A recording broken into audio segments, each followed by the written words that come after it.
Hello, and welcome to Parenting During COVID, Mental Health and Self-Care. This is going to be our third and final training for the Parenting During COVID session. You can view any of these sessions on the RISE Facebook page, as well as the RISE Google Classroom. This training is being recorded. If you have any questions, you can put it into the chat, or you can wait until after the recorded session. I will let you know when the recording is over, and you can ask them directly to me.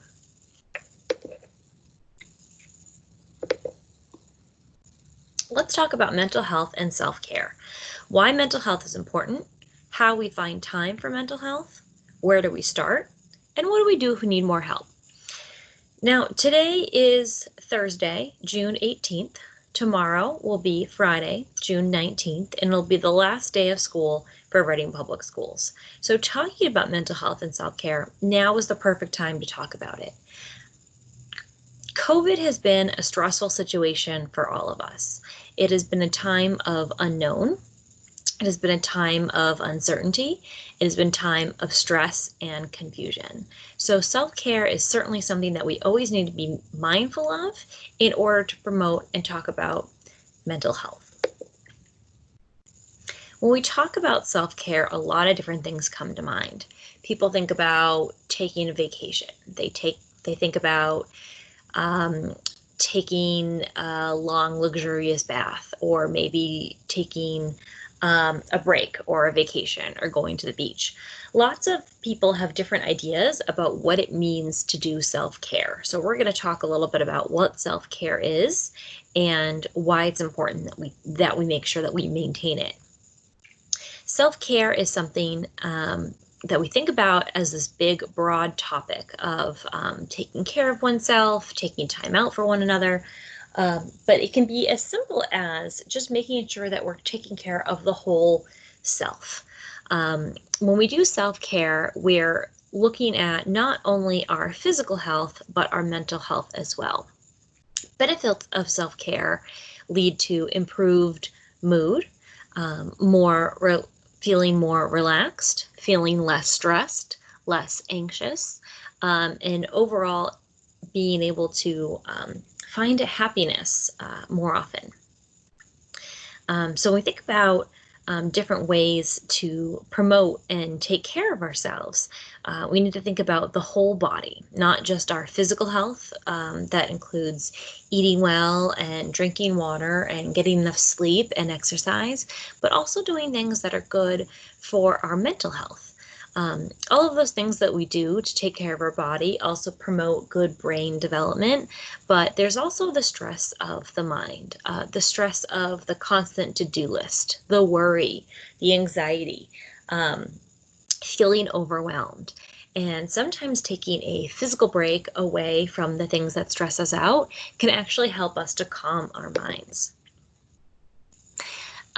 So again, what are some of the barriers when we think about self-care? I mean, we know that there's so many benefits to taking care of ourselves, to taking a break, to going on vacation. Americans are the population that least often takes their vacation.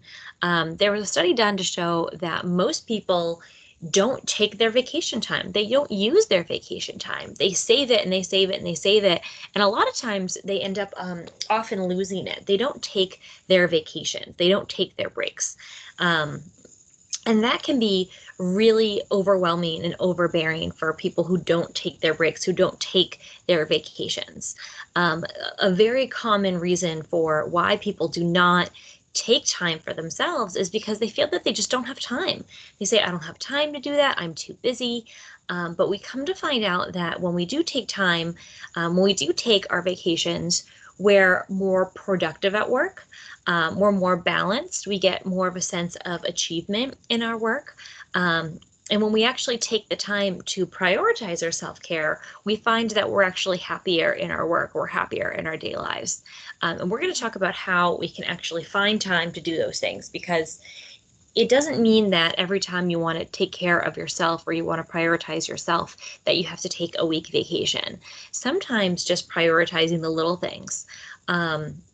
taking a lunch break and taking an actual lunch break, turning your computer off, turning your phone off, physically leaving your desk to have lunch, taking a walk outside, just getting some fresh air. A lot of those things, if we just take them bit by bit, day by day, we can really improve our overall general health, and it really prioritizes our self-care. This is a pyramid showing Maslow's hierarchy of needs. And what I really want to talk about when thinking about this pyramid is the base of the pyramid.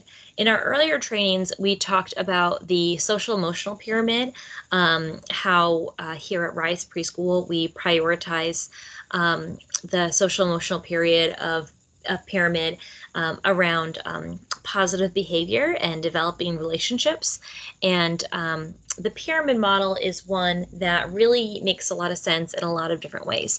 For this pyramid in particular, it is the psychological ideal that in order to reach the top, in order to reach our self-fulfillment of needs, in order to realize self-actualization, in order to achieve one's full potential, there's a lot of things that need to be in place first. First and foremost, the physiological needs. And it sounds very basic: food, water, warmth, and rest. But if we really take time to focus on those things, if we really prioritize taking care of our physiological needs, it really does make a significant difference. A lot of times when I do trainings for teachers or staff or paraprofessionals, I talk about the importance of always taking care of our own needs as well as our kids' needs first. Kids, for the most part, are able to tell us, that they're hungry, they want a snack, that they're tired.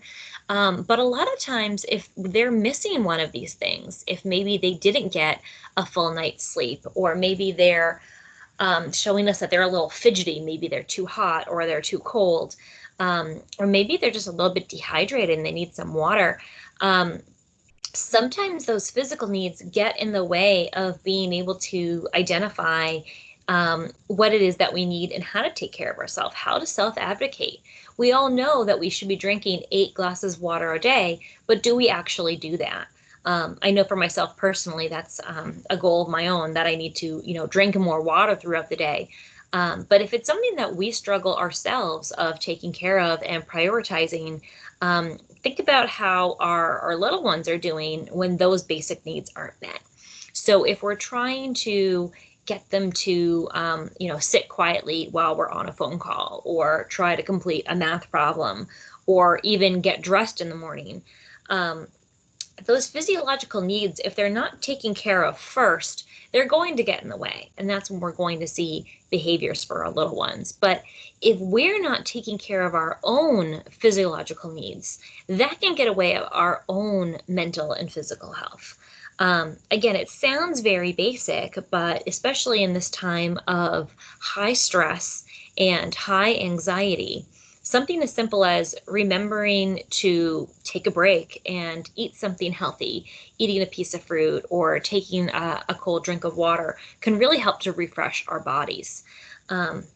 The next level up is that need for safety and security. And that, I think, is really important that we take a moment to talk about it, especially now. People are in genuine fear of the coronavirus. They are not feeling safe and secure in their own homes. And that is all encompassed in this idea of a basic need. If we're not taking care of ourselves, and if we're feeling that we're constantly in this state of fear, we're not able to reach those higher levels. We're not able to go about our day and manage when we're constantly feeling that we're in fear. So we're going to talk about how we can reassure those safety needs. We know that this virus is a scary thing, and it is real, and it is something that can get you sick. But we also know that there's a lot of things that we can do to prevent getting sick, like limiting our exposure to big crowds, making sure that we're wearing protective face coverings when we do go out and we can't social distance, washing hands with soap and water for at least 20 seconds. And these are the things that we can do to promote our safety and promote our wellness. So if we're able to rebuild that sense of safety and security for ourselves, we're going to be able to promote that feeling of safety and security for our children. But we need to do that for ourselves first. We need to believe when we say to ourselves that we're safe. We need to believe that taking these precautions and taking care of ourselves is keeping us safe. Because our kids can pick up on that level of stress that we're feeling. Next up is that feeling of belongingness, to feel and receive love, and be a part of those relationships and friendships. And this is another part that can be suffering right now. And then it's suffering during COVID because a lot of us don't have access to friends or loved ones right now. And that can feel really stressful.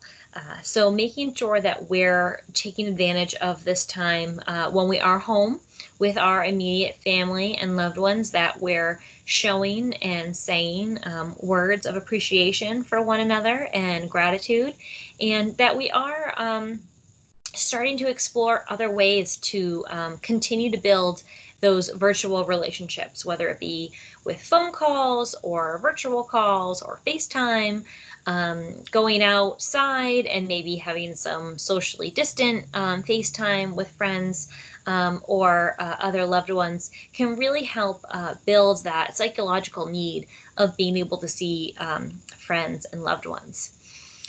With that, we build up on our esteem needs, right? That feeling of accomplishment, which again can feel really overwhelming. I mean, we're now on our fourth step up from the basis of the pyramid, and we've already done so much work. We've taken care of our body. We've taken care of our need to feel safe. We've taken care of our need to feel connected.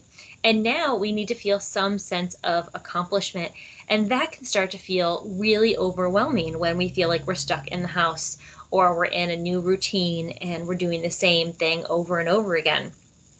Sometimes making small lists or making goals that we can achieve each day can really promote a wellness and can really promote an ability to feel confident with one another. I think someone else just joined, so I'm just going to make sure that everybody can get in. Okay, excellent. All right, great. I think everyone's in. Finally, our ability for self-actualization is the ability to achieve one's full potential, including being a part of creative activities. Now, this doesn't mean that we are constantly doing things to up our Pinterest game, that is, right? We're not comparing ourselves to other people online. We're not comparing ourselves to the creative aspects of others. There are lots of very talented people in this world, and social media is wonderful for showing one another what some creative things are doing. That's not what this means. This means achieving one's own full potential. So kind of that next level up of that self-esteem, feeling that you are yourself, that you're your whole self, and that who you are as a person is good enough just the way that you are.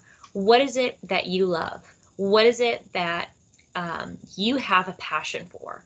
What is it that drives you to get out of bed and to seize the day as it is? And again, that can be a really trying thing, especially if the things that you enjoy are currently closed, or you can't have access to, or due to some of the lower pieces, you don't feel safe or comfortable going to do those things right now, whether that be going to a beach or going for a hike or riding your bike. The things that bring us joy, the things that are a part of us, we want to be able to start doing those things. We want to be able to build up our core self so that we can be ourselves again. We want to start getting out there Again, being socially distant and following all of our CDC guidelines. But we still want to make sure that each day we feel a little bit like ourselves.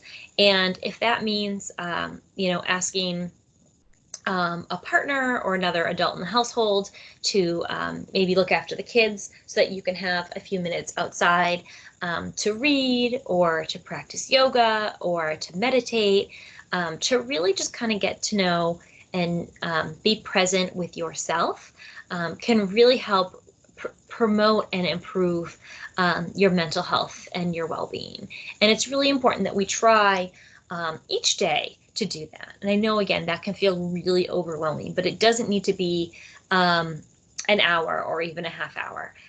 Really just taking 5 to 10 minutes each day, really just to kind of reflect on oneself and what truly makes each of us happy, and kind of practicing some gratitude can really promote some well-being. So again, taking that time to, feed and nurture ourselves. Again, we're constantly taking care of others.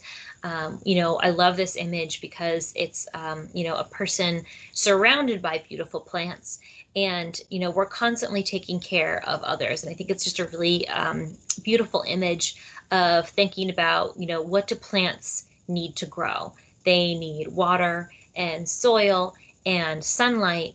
And, it's constantly our job to be feeding and nurturing and watering all of the plants, all of the things around us, right? We need to take care of our family, of our children, of our household.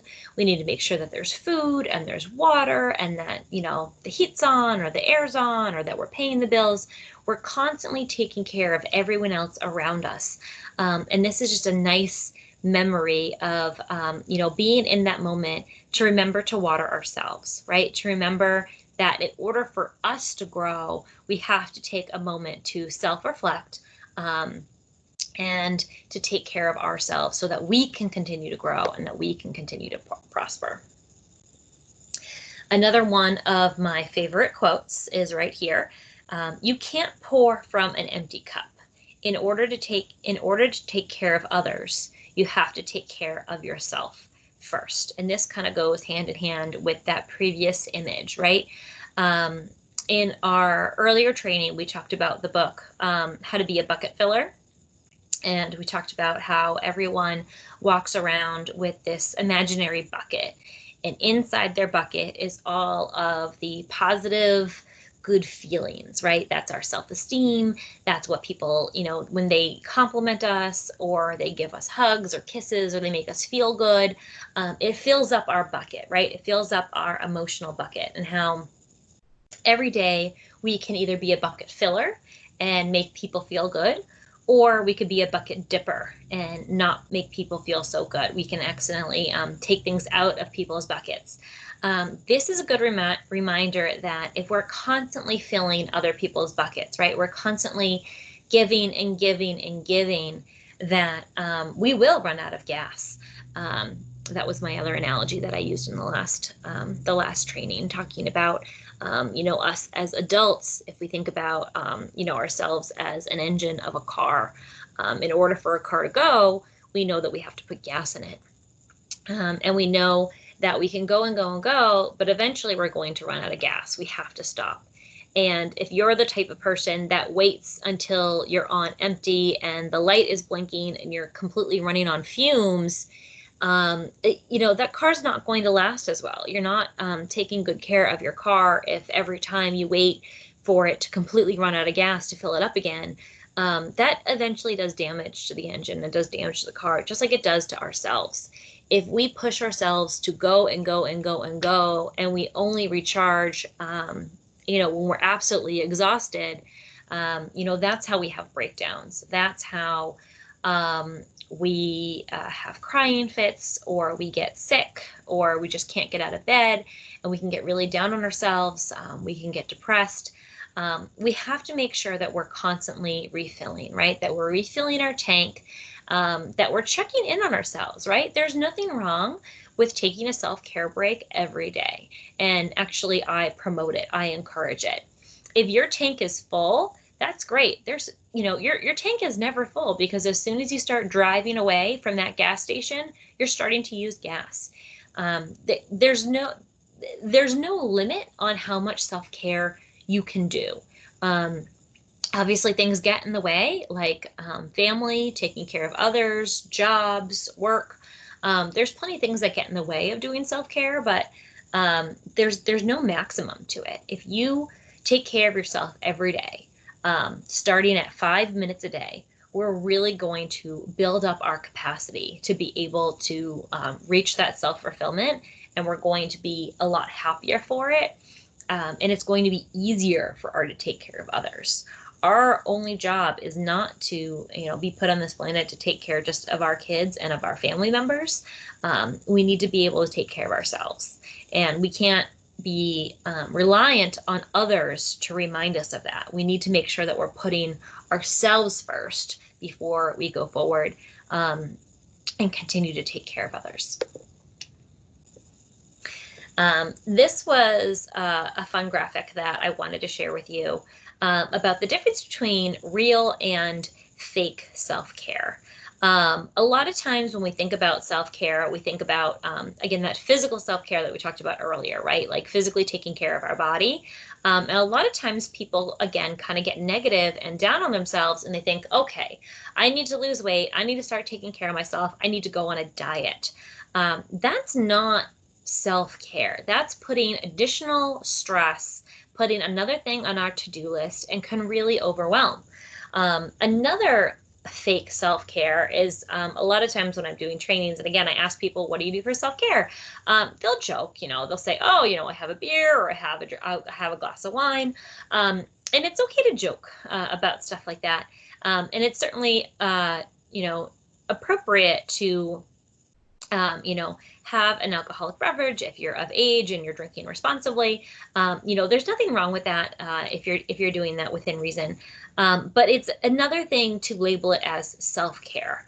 Alcohol and drugs are things that actually alter our state of mind, and they alter our health and our well-being. So whether it's smoking a cigarette, or vaping, or using alcohol, these are things that as adults are legal, and they're things that we can choose to use recreationally, but that's not what should be considered self-care. Putting those things into our bodies is not improving our bodies. It's actually adding more stress to our bodies.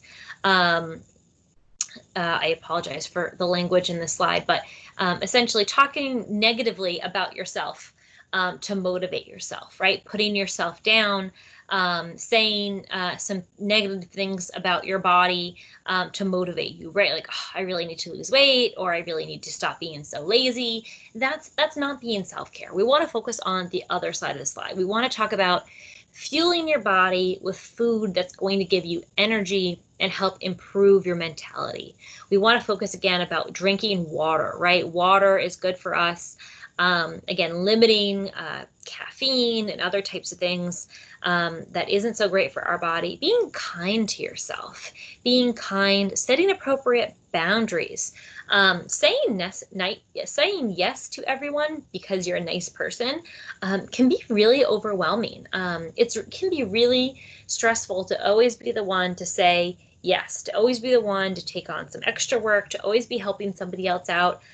Setting appropriate boundaries and saying no just because you want to, just because you can, just because you need that break, is setting appropriate limits about yourself, and is a form of self-care. Spending time with people to enrich your life versus socializing because of FOMO or fear of missing out. So again, we talked about earlier with that social pressure of social media, about seeing other people doing things and feeling, that self-pressure or that obligation to need to constantly be going out or doing other things that other people are doing. Really making sure that when we're choosing to spend time with people, it's because we generally have a nice time when we're with those people, that those people are kind to us and supportive of us, and that we enjoy ourselves around it. If you feel that you need to clean your entire house and you need to look perfect and everything needs to be perfect and your kids have to be on perfect, behavior and manners the entire time that so-and-so comes over, that may not be what's best for you. Having a friend over where you can be in your pajamas and you can just sit on the couch and you can just have breakfast together.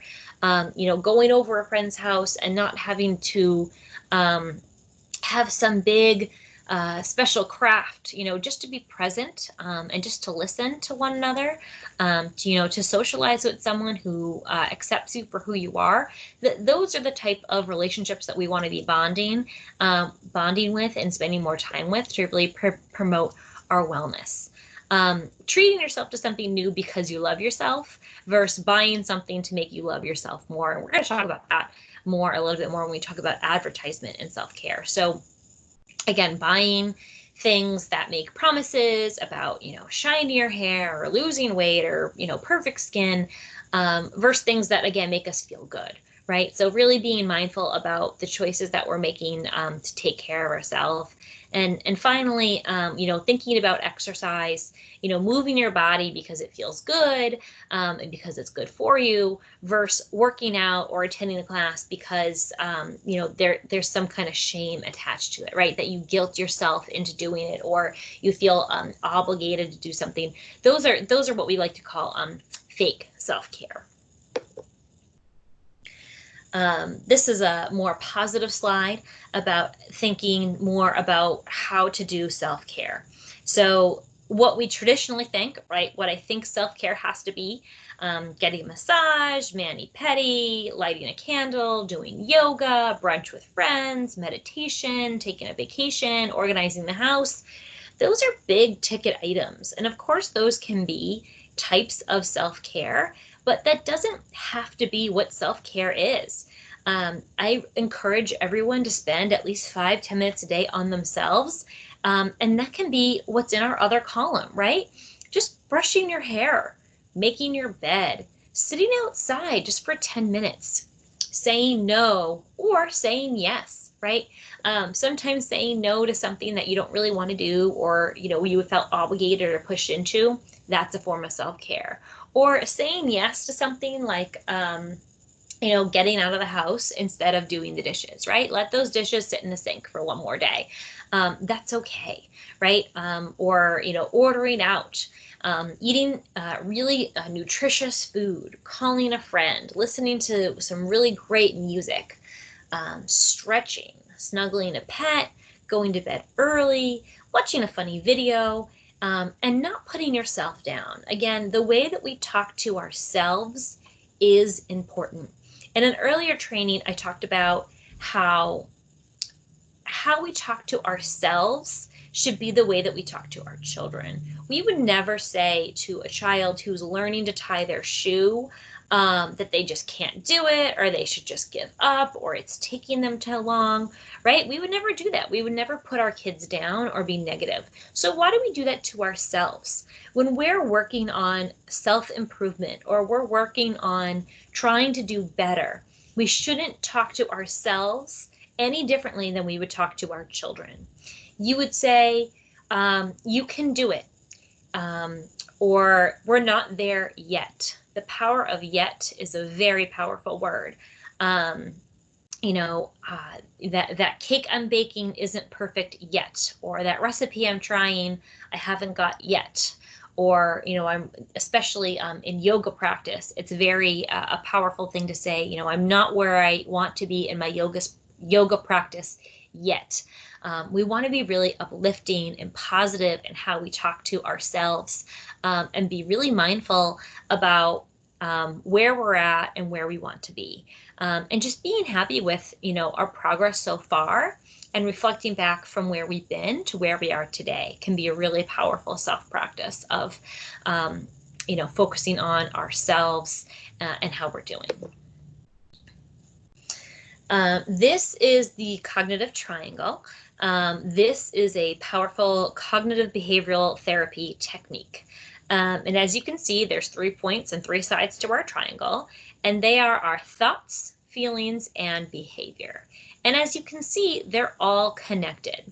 So if we have a positive thought, we are likely to have a positive feeling and therefore have a positive behavior. So let's think about something simple.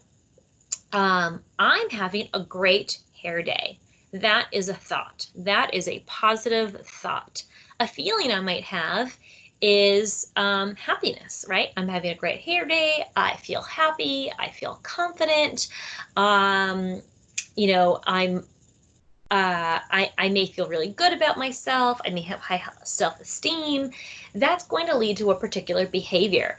That behavior may be something as simple as smiling. It may be, you know, going out or going for a walk or doing something more positive. Whereas if we flip that around to a negative thought, oh, I hate the way my hair looks today. That's going to translate to negative feelings of, oh, my hair never looks good. I shouldn't go out like this. I should cancel my meeting, to then changing my behavior to maybe sulking and staying in and staying around the house.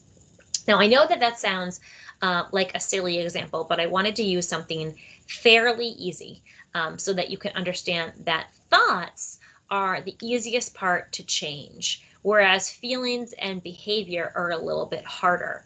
But if we are able to stop the negative thought, we can change our feelings and therefore change our behavior. So looking at this next slide, we see a couple stuck in traffic. Why isn't my car horn magically fixing everything?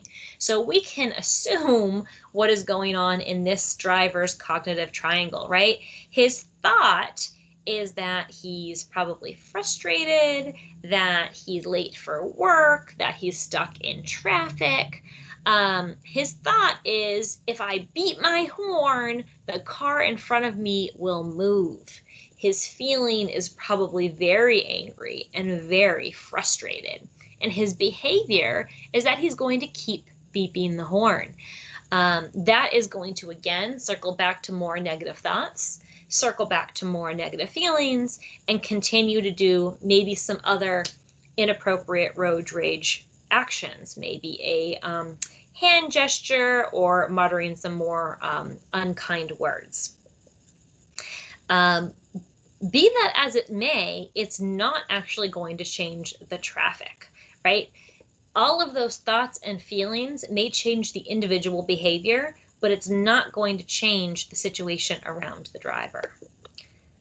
So what we can do instead is thought interruption or thought stopping. So once we have that thought in our mind, oh, I'm late for work, we have that negative feeling, right? Oh, this is awful. I'm going to get in trouble at work. Behavior, road rage, beeping the horn. Before it gets to that feeling, let's stop that thought. Oh, this traffic is awful. We're going to notice that we're having that thought, and then we're going to stop. We're going to quietly in our mind think about that thought and replace it with something else, okay? Once you can replace that thought, it'll change your feeling. So again, we can't change necessarily our situation. This isn't going to magically make the road gods open up and for traffic to fly through, but it will change how we feel and our behavior. Maybe instead of saying, oh, this traffic is awful, I shouldn't have waken up so late, we replace that thought with, you know what? I can't control the traffic. I may be a few minutes late, but it's okay. I'm safe. I'm wearing my seatbelt, and I'm grateful that I have a job. Changing that thought will change how we feel. It changes our thought from anger and frustration to one of gratitude, and it changes our ability to change our behavior. Now, instead of maybe recklessly driving or cutting people off, driving in an unsafe manner, maybe instead I'm taking a deep breath, I'm going to pause and make sure that I'm driving safely, and it could prevent maybe, you know, getting a traffic citation, right? If we drive inappropriately versus driving safely. So stopping those unwanted thoughts is much easier than stopping the feeling, because as long as I'm thinking how frustrated I am to be in traffic, it's not likely that I'm going to change my feeling or my behavior. But if I can change my thought to something more positive, I can change my feelings and therefore my behavior. So this one's kind of funny. Can't wait for the road to be widened, right? So again, that thought, if only there was a bigger road. And then what happens? They fix the road. Same situation, right? They finally open up the road, and he says, finally. What's funny is that if we think about the top, right, as that negative cognitive triangle, right? If only they would widen the road, widen the road, widen the road. Well, in this situation, the road's wider, but he's still in traffic. Instead, he has it in a more positive gratitude mindset. The road is bigger. This is going to be less traffic. I'm going to be okay. I'm going to get out to work on time. Everything's going to work out. So it really is funny that even though we can't necessarily change our environment, we can change our perspective. This is a fun activity to do either in the classroom or at home. And this is a great technique of something to do as a family or individually. A gratitude wall is a great family activity. It's something you can do at mealtime. It's something you can do at bedtime. It's something you can kind of do at family meeting. And essentially, it's just a way to practice that positive thinking, right? You can do it with different sticky notes, different colors. You can make a poster. Or if it's something that you just want to do to practice gratitude on your own, practicing gratitude is a great way to practice mindfulness and really help to adjust that frame of mind. So whether that be something that you go around the room and reflect on things that make you happy or that you're grateful for, it's helpful to have and to constantly be reflective on, so that when we're in those moments of the negative thoughts and when we're really feeling stuck, it's nice to kind of look back and reflect on things that we're grateful for. This is another popular image that I've shared before on my Twitter page, and this is another type of cognitive behavior therapy technique. This is called the circle of control, and it kind of goes hand in hand with the cognitive triangle, which is why I want to share it here. Similar to that traffic situation that we talked about, there are things that we can and can't control. This is a technique that you, again, can do on your own when you're starting to feel really stressed out or overwhelmed. Just simply take a piece of paper and draw a circle in the middle of the paper. In this circle, we're going to write all of the things that we can control. And it can be something as simple as I can control what I eat for breakfast, or what clothes I wear, or the temperature in my room, right? Those are different little things that we can control. Things I can't control are things that we have to work on letting go of, right? We can't control the weather. We can't control how other people treat us. We can't control, the news or the media. But if we focus on the things in the circle, it will affect, again, our perspective of the things that we can't control. So this particular one talks a little bit about the coronavirus, right? So I can't control the amount of toilet paper available at the store. I can control my own kindness and grace. So for example, hand sanitizer and disinfectant sprays are things that have been limited and difficult to find. Whenever I see that there are 2 or more of hand sanitizer or some kind of disinfectant at the store, I always make sure to only get one for myself. I always want to make sure that I'm not the person taking the last one, and that's just something that I do, right? I can't control whether there's 2 or 200, but I can make a choice and making sure that I'm doing my part to make sure that I'm being kind and graceful towards others. We can't control how long all of this will last, but I can find fun things to do at home. I can't predict when things will go back to, quote, normal, but I can make choices about how I go see friends and family and practice social distancing. I can follow CDC recommendations, and I can have a positive attitude. Again, I can't control what other people do or how they react, but I can turn the news off, limit my exposure to friends who maybe are causing me some stress, and focus on myself and my own family. So these are things that you can do.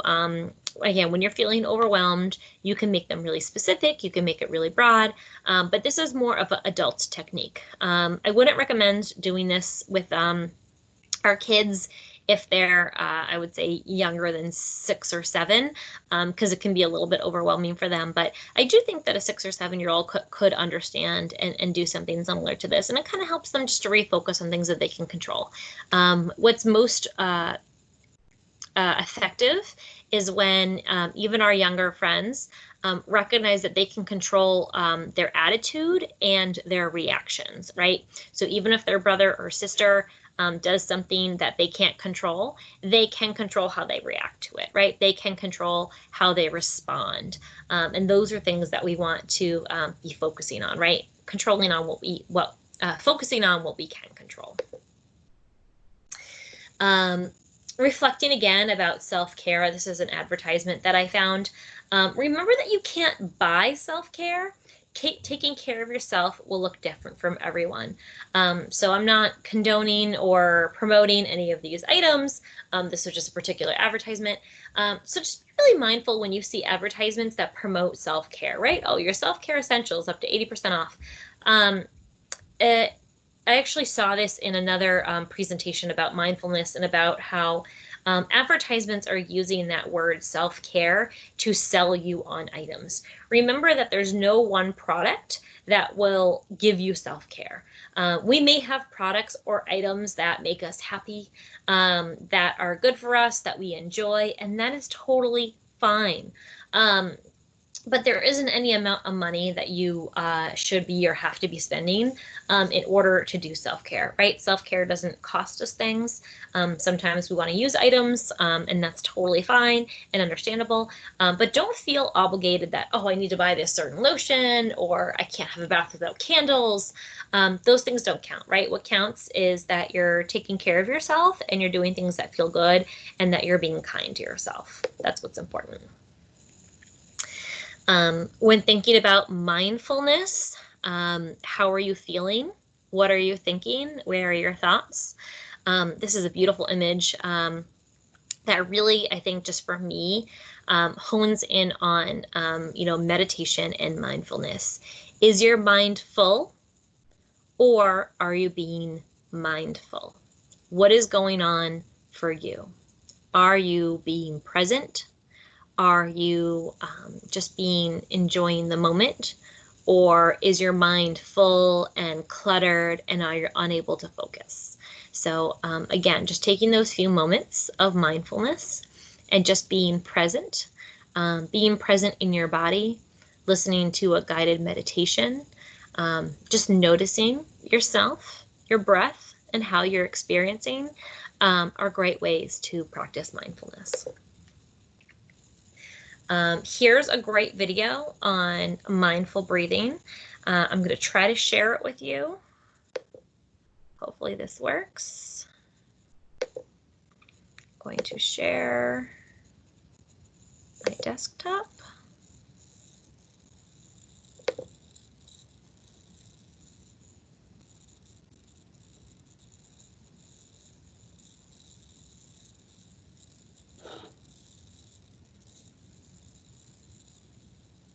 Where everything.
I hope you were able to enjoy that. So that was just a quick YouTube video about mindful breathing. And I thought that it was really great because it gave an excellent example of square breathing. It's something simple. It's something you can do that only takes a few moments. 3 deep breaths have clinically proven to help promote stillness, and it actually resets our brain. So even just taking 3 deep breaths can help us to relax and recharge. So when we're thinking about ways to take care of ourselves, there's 2 main ways of when we think about self-care.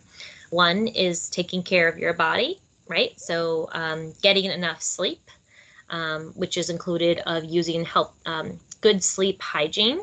So sleeping in a cool, dark room with no screens or electronics, making sure that we're not looking at screens at least 1 hour before we try to go to sleep, participating in regular physical activity, making healthy choices when it comes to eating, minimizing our screen time, and again, taking time to relax and recharge each day.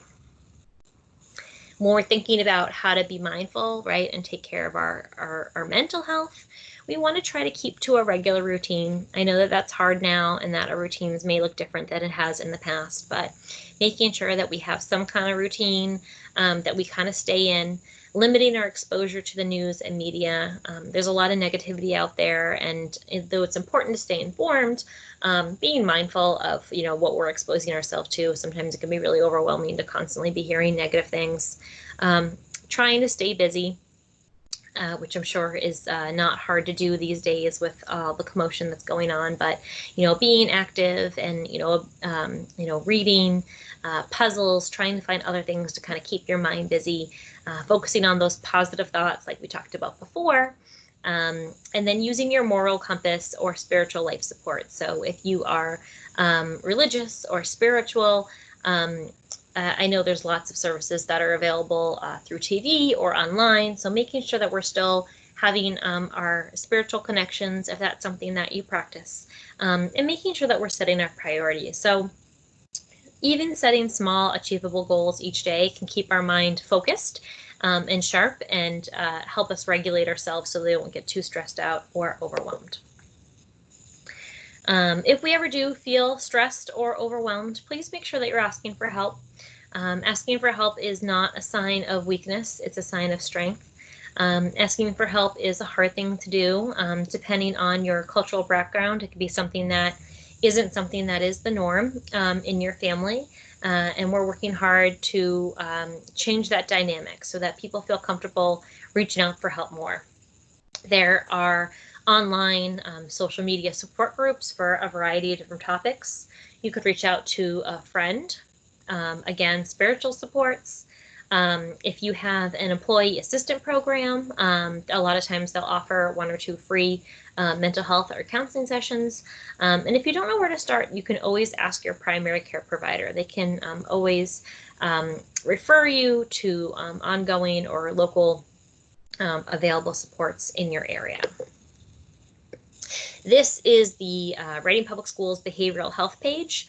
And if you go under our COVID-19 resources, we have that blue button that says Family Resources. We're constantly updating that. That has tons of resources on mental health or other types of resources that you may find helpful.